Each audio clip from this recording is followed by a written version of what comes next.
What's up, guys? It's Matt here again from FilterGrade, and today I'm going to be going over 10 of my favorite books, most of them being art books or biographies or photography related. And yeah, I just want to give you a little bit of a look into my favorites that I have in my collection. I have tons and tons of books, and over the past 5 years, really, I've been trying to just stack up and collect. It's one of my favorite things to do, and yeah, it's always fun sharing it with other people, letting them know about who my influences are, who inspires me, and kind of the range of what I'm looking at. I think it's really beneficial when other people share what they're reading or what they're looking at, and I'm always interested to share what I'm looking at because I know how it breeds discussion, and there's no right or wrong as to what you're inspiring yourself by, but my favorite thing is finding these little weird books that come from all these different places and how they all, in a sense, they all tell their own story, not just what's in the book, but also by how you acquired the book, what stage of your life you were in at that time, all these different things. So today I'm just going to be going over 10 of my favorite ones. I might throw in a few extras at the end just so you can get a better idea of what I've been researching over the past couple of years. And yeah, regardless, I just hope that this leads to a discussion in the comments and it helps inspire you to go out, start building your book collection, and just really think about, art from a different perspective, whether it be photography, sculpture, architecture, and design, or any of the stories behind the artists that are making all these incredible and impactful things. So let's just go ahead and get into it, and yeah, I'll share a little bit about more on each book, on who's involved with the books, maybe some little tidbits about the publishing companies and things like that, but I hope you guys enjoy. Alright, so to start, one of my first books that I ever added to my collection was this biography and overall retrospective of the artist Twombly. He's one of my favorite abstract artists, and he's known for his scribble style where he uses lots of pencils and an oil stick and things like that. And he's from Lexington, Virginia. He died in Rome, Italy, and he really was a world traveler. That's how I've seen him, and I've known lots of his work. Some of it will be in America, some of it will be in Europe, and he really was not ever really in one place. He was always moving around, and like I mentioned before, he's known for his scribbly, almost childish type of style, where some people almost get mad at it because they're like, well, a kid could do this, or I could do this, why is he able to be known for it? And one of the things that I remember reading about Twombly is the fact that he would say he used to prepare and think about painting for an hour or two, or even longer sometimes, probably longer a lot of the time, and then all of a sudden it would jump out of him within a span of 15 minutes. It didn't take long to make his paintings for him. It was very I don't want to say rush, but I assume that it was very just quick mark making. And he used to be in the army working as a code reader, and it's said in many different stories that he would paint or make his works lots of time was with pencil, not even with paint, but with pencil and graphite and oil pastels or oil sticks. He would do them under his bed sheets while he was in the army, and really fascinating to see kind of how he was able to produce his works. He made lots of sculptures, he made lots of photographs as well, so he wasn't just a painter or an illustrator, or he was a man of many hats. And yeah, just looking through his works it really inspired me to start making things of my own, because I used to think of art as such a definitive thing. Oh, it has to be this, it has to be that. And seeing his works,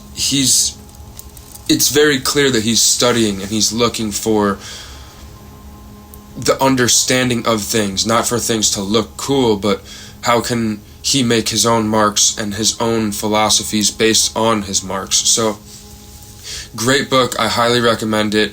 It's a really long book, and there's multiple different essays and excerpts and photographs of him throughout his life alongside all of his artworks and things like that. So I definitely recommend this if you haven't already heard of Cy Twombly. Definitely look him up, and definitely check out the book if it's possible for you. It's a really great read and just a great coffee table item or book to have on your bookshelf. It's great. I love it so much, and whenever someone asks me, this is always my first and foremost recommended book, because it will really reshape the way that you think about art, especially just because of how sloppy and how, like I said before, how childish or childlike some of his mark making is. So I highly recommend it, and yeah, let's go ahead and get into the next one. So the next book that I'm going to recommend, I'm actually still in the midst of finishing up, but it was a Christmas gift from my friend Sam, and it's based on one of my favorite artists of all time, Tracey Emin. She's very sexually charged and almost vulgar, if you will, and she's been making art for a long time. She has plenty of paintings, photographs, self-portraits, and now I'm really grateful to be able to read some of her writings as well, because I never even knew in the past that she had her own writings. And yeah, so this book is called Strangeland, and it's actually by Tracey Emin. She's still currently alive, and it's been really fascinating to learn more about her through her own words, because lots of times with artists, you don't get to hear it from their own perspective. And I've been studying Tracey Emin's work now for 5 or 6 years, and never have I really, besides watching interviews of her, I've never really just read it from her own perspective. Now that I'm getting to read her book, it's really fascinating, because all the pieces kind of are coming together. She's an English artist. She's known for a lot of her confessional artwork, and it seems almost religious and, for lack of better words, just charged with life and death. And I think it's a beautiful thing to be able to study living artists. She's, in my eyes, predominantly a painter, but oftentimes I hate saying that an artist is one thing, because as soon as I start to dive in and look more at their work, I know them for their photographs or for their films or for their whatever medium they're using. And yeah, it's really fascinating. I'm really enjoying the book, and I highly recommend it. It's a relatively easy read. Lots of different short stories and excerpts, and nothing too difficult to read. So it's been really fascinating to learn about her a little bit more. So I highly recommend this book. Definitely get it if you don't already have it. And let's go ahead and get into the next one. Okay, so the next book is William Kentridge, In Praise of Shadows. So the reason why this is one of my favorite books is because William Kentridge has such a diverse style, and rather than only focusing on the artwork, he focuses on many different mediums, but he mainly centers it around his studio practice. So he's known for his film work, lots of hand-drawn films made with charcoal where there's no erasing. He just continually adds and makes this animated scene based off of original drawings that he's worked with. He's known for his large-scale paper works where it's on old dictionary pages and old notebook found paper and all these different scrap materials, and it's really interesting. He has lots of work. I think his main thing is definitely charcoal, at least recently, but some of my favorite works by him are where he's in the studio making almost like these self-portrait videos where he's interviewing himself or talking to the audience as if he's talking to you or me, just as a one-on-one. And it's really fascinating. I think his practice has evolved a lot since his earlier work, and I'm a huge fan. When I got to see it in LA last year in person, it really changed the way that I thought about creating art and what art is. He has many different sculptures, many different tapestry works, many different short films, and interactive performance pieces. Another one of my favorite works by him is called The Refusal of Time, where you're sitting in this room, or standing rather, and you're surrounded by 5 different screens, and in the middle there's this big clock thing. I think it's referred to as the elephant, but it's almost as if it's alive, and you hear all these different screens, and while you're surrounded by it, you're trying to rush and look left and right and straight ahead of you and follow what's going on, but it's so charged that you almost can't follow everything, and it's a really beautiful piece. I highly recommend looking it up. I will say this is one of those pieces where even if you do see it online, you really don't get the full experience. It changed me when I saw it in person because I was fully immersed in this room of William Kentridge, whether it was feeling the sculpture in the middle of the room or seeing all the different performance pieces that were captured on video around me. And not only that, but you're also hearing this whole entire music score, so lots of your senses are being just overstimulated, and it really is a truly fascinating piece of work. William Kentridge is born in South Africa, and a lot of his work is charged by South African movements and politics and the apartheid and what's gone on in South Africa over the past 50, 60, 100 years. So I highly recommend looking him up and getting the book William Kentridge In Praise of Shadows if you haven't already seen it. I also highly recommend going to his show in person because it will truly change the way that you think about art. I'm pretty sure that it's still touring around the world right now. I'm not sure where exactly it is. As of last year, in January 2023, it was in California at the Broad Museum, but I'm sure it will be all over the world within the next, couple of years. So highly recommend his work. And yeah, I'm a big fan, and I enjoy seeing what he is continuously making. He, as well as Tracey, Emin, they're both still alive, which we're very fortunate for because we get to see their practice in real time, not in a historical, older context. So definitely check out his work. My next favorite book is the Great Book of French Impressionism. This book, as you can see, is massive. It's very heavy, but it's a very good, well put together, I don't even know if retrospective is the right word. It's just a whole entire collection of all the French Impressionists, all the old masters, and it's a beautiful collection of work. These are some of the works that when I was in middle school I remember first inspiring me, from the likes of Georges Seurat to Claude Monet to Edward Manet and very many different artists, Camille Corot, just tons and tons of stories and excerpts paired along with the paintings themselves from all these different artists, and it's just truly beautiful.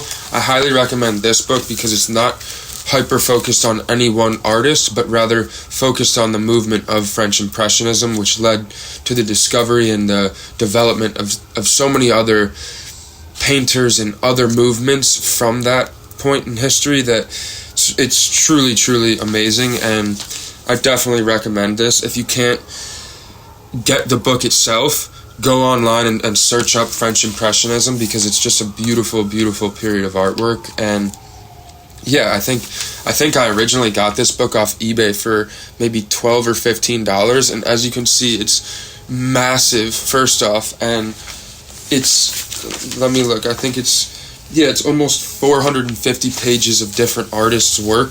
So if you're looking for a book that shows lots of different artwork rather than just one specific artist, this is the book for you.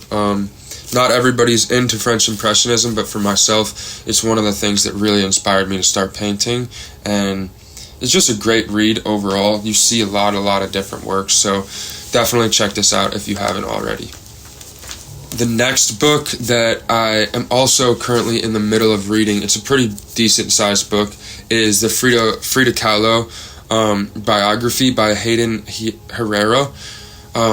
Really interesting story about her whole entire life, from her upbringing to her death and all the little moments in between. It's really been fascinating to learn more about her, the way that she was injured in a bus crash and how that impacted her to start painting more than ever, and how it led to the development of her style, I think, in the way that she was feeling and the way that she was trying to express her feelings. So I highly recommend this. It's a great read.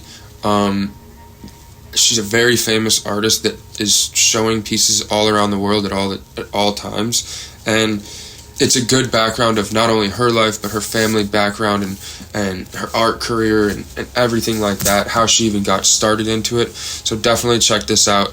Even if you don't find this exact book, I highly recommend looking up Frida Khalo and her work. She's very fascinating and very influential in the whole world of art and as we know it. The next book that really shaped the way that I think about art is Pure Beauty by John Baldessari. John Baldessari is a very big inspiration to me. His work is very abstract, but at the same time also very understandable, which sounds like an oxymoron, but he does a lot of photography work, a lot of sculptural work, and a lot of just interesting collaging, almost, if you will. Lots of different subject matter, but at the same time he focuses on himself and his self-portraiture and things around him, and it's just really interesting looking at his work. He was actually a teacher at, I'm not sure the university, but at a school in California, and at a certain point in his career he actually burned all the work that he ever made and then just restarted from scratch. So a lot of the work from before that period, we don't even know what it looks like or what it was inspired by or anything like that.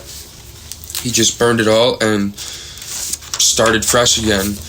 Some of my favorite pieces by John Baldessari are actually his rules for art, where he, in an artist fashion, he puts on canvas or on paper what his rules for art are, as if there are specific rules that you need to follow to create art.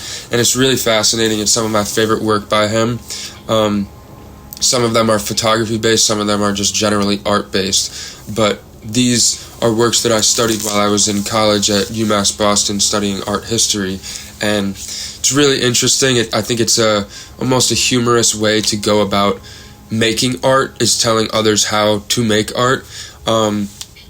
Yeah, just a great book overall. There's lots of stories about his life, lots of stories about his art practice and his teachings. So overall, great book. If you haven't heard about John Baldessari, I definitely recommend looking him up, because he's just truly a great artist that inspired many people, and he's no longer with us today, but his artwork will forever be here.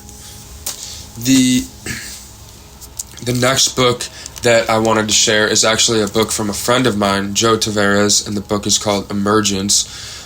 This features all of Joe's paintings from his first 2 to 3 years worth of painting throughout the pandemic and up until now, really, which is truly fascinating, and I'm really grateful to have this book. I've seen Joe create many different works in person firsthand. I met him a couple years back while doing an interview about his artwork, and since then I've been documenting his work, I've been studying his work, and I've been really fascinated to see the development of his process and of his style. His work during COVID started out as very dark, very abstract, and although it still definitely is abstract, he's leaning into much more different styles in his development and use of color and different materials. So it's been great to see all the different styles emerge from him and from his development of choice of mediums and different studios that he's worked at. And I definitely have different opinions on his work than other people might, because I've known him and seen his work practice for so long now. But I wanted to include an artist that I actually knew firsthand, because I think for me, and this is a discussion point that I'd love to hear about in the comments, but for me, knowing the artist as opposed to knowing of an artist really will impact the way that you think about the art. And I don't just mean this for photo and video and painting and sculpting, but also for music and many other different mediums. If you know the person firsthand, you get such a different perspective because you get to hear it from the voice of the artist, and you get to see it from the perspective of somebody getting to watch the artist. The same way a disciple that, knows of someone firsthand, they're going to have a much different perspective. So it's been really interesting and fascinating to see him develop and grow over time, and I'm forever grateful to get to continue to watch his character development, his style, and just getting to know him more and more as a friend as time goes on. So it's been great, and if you don't have it already, which I don't know that you would because it's been pretty recent since the book came out, I highly recommend Emergence by Taveras. The next book that I'm a huge fan of is Mark Rothko. This is called The Color Field Paintings, and it's a study of all of his color field paintings, where lots of people during this time period, and even still to this day, don't really understand why Mark Rothko is famous and why his work is known when it's just color blobs and shapes and just these weird, for lack of a better word, field paintings. I felt the same way when I first got into his work, and I still, in a sense, I do get curious as to how his style developed so much over time and how people started gravitating towards it more and more, especially after his death.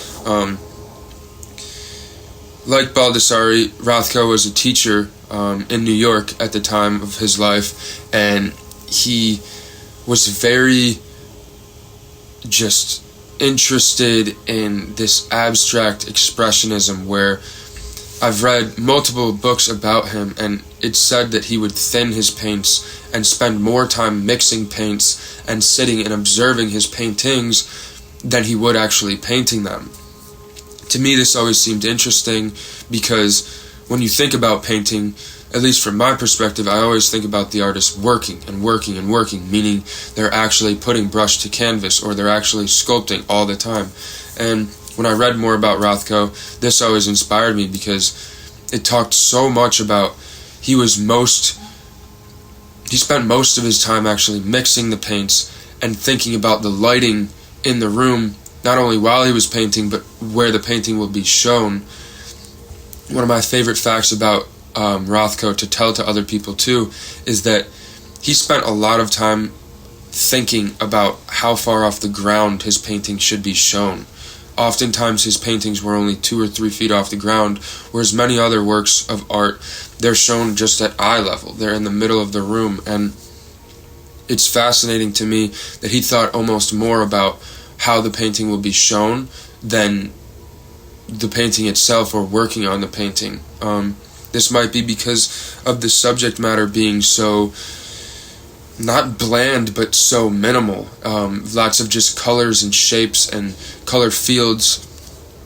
Just beautiful, beautiful work. And if you haven't looked into his work, I highly recommend it because it's so confusing that I think that's what makes me so drawn to it. Because still, after studying his work for so long, I'm still just questioning it every single time I look at it because it makes me feel so strongly about why is it like this? What can do this to make me feel this way? And many things like that. So definitely check out the work of Mark Rothko. Truly an amazing artist that changed the way we look at painting and art in general to this day. Next book that I had in mind was about the famous drip painter Jackson Pollock. He's known for many of his, like I said, his drip paintings where he will be standing on top of the canvas that's laid out on the floor, flailing paint from left to right, and he was a big abstract artist where he used lots of elements of the human anatomy, so how his body was dancing as a painting technique, and he used lots of different enamels and oil paints and all different kinds of mediums as well with these paintings. But I've seen videos where he's rhythmically painting all over the place. on the floor most of the time, and it's just a beautiful process to see. This book has lots of different stories about his life, and about the way that he painted, and it shows not really too much of his process, but it shows lots of his studies and lots of his abstract pieces, and it's just really interesting to dive into his work, because I think many painters think that you have to put brush directly to canvas and you have to paint something, whereas Jackson Pollock is really, in my eyes, special because he was not even touching the brush with the canvas. Sometimes he would be flailing the paint, like I mentioned, just dripping it on top and allowing it to sit there and rest and let gravity kind of do its thing. So yeah, great work. I'm a big fan of his, and I think he changed the way that people really think about painting, so I highly recommend looking up his work if you haven't already. The last book that I have in mind is a recent discovery, but Henry Taylor. His name is Chinatown Taylor on Instagram, and this is actually how I found out about him, through Instagram. I loved his work on there, and he's still alive today. He's been showing his body of portraits and his body of work throughout America over the past year. I originally saw it in California as well in January 2023, and I think right now it's January 2024 now. I think it's in Brooklyn, New York. He's showing at many different museums all over the world, and just really interesting abstract figurative works that are politically charged, and they're just beautiful works. He has lots of different sculptures, lots of different paintings that he'll just do on the wall or using old found materials, very almost assemblage like.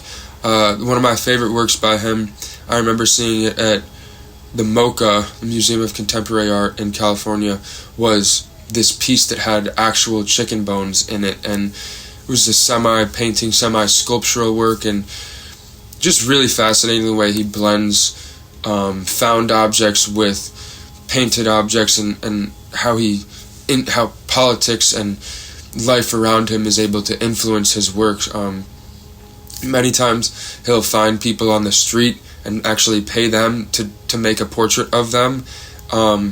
He'll work with family and friends and paint from real life, which I think is a practice that is not dying, but it's not as known, or it's not as common anymore. And it's been really interesting, especially seeing his work on Instagram and in person, and as well through the book. It's really interesting to see kind of all these different ways of going about painting. So very fascinated by that, and very intriguing. I think this is also a great coffee table book. It's nice and big, very heavyweight, and it's filled with many of his different paintings, and studies and writings and little stories about him and essays about him. So great catalog of work.